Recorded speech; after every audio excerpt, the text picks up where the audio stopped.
हाथ उठा करके अपने आश्रम में ऐसे तप कर रहे थे। तो कुछ चोर राजा के यहां से चोरी करके भगे, तो राज कर्मचारियों ने उनका पीछा किया, तो उन्होंने बचने के लिए ऋषि के आश्रम का सहारा लिया।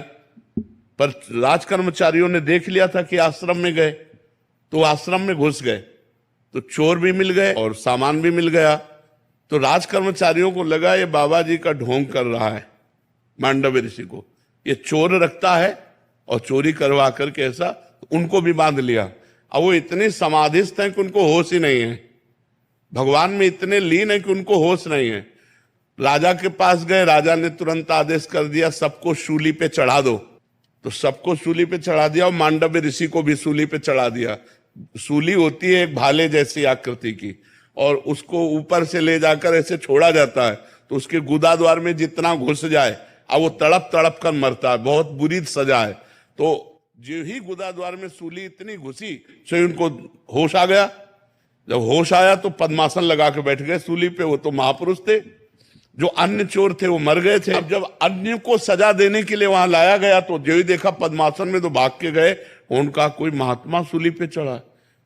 तो वो राजा आगे गाय करके ब्रह्म ऋषियों को करके आए और वंदना की, महाराज मुझे क्षमा कीजिए, मुझे सूली से निकालो, मुझे मैं सीधे धर्मराज से बात करूंगा जाके कि मैं तपस्या कर रहा था, मुझे ऐसा दंड क्यों मिला।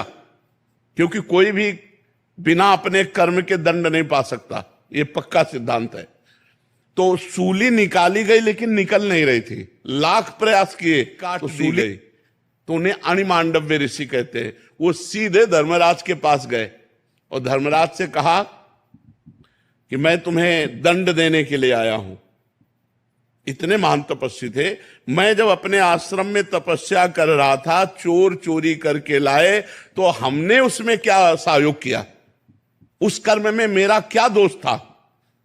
तो उनका महाराज कोई दोष ना। फिर मुझे सूली की सजा क्यों मिली। 8 वर्ष के थे तो तितली की गुदा में बमूल का कांटा डाल के छोड़ दिया था, इसीलिए सूली आज भी नहीं निकली, आपके पड़ी हुई।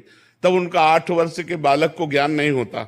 इसलिए मैं आज से मर्यादा रखता हूं कि 14 वर्ष तक की अवस्था का किया हुआ पाप दंडनीय नहीं होगा, नाबालिग। और मैं तुम्हें साफ देता हूं क्योंकि 8 वर्ष की अवस्था के द्वारा किए गए अपराध को आपने इतना बड़ा दंड दिया, तुम जाओ और मृत्यु लोक में मनुष्य रूप में जन्मो। तो वही विदुर जी के रूप में जन्मे।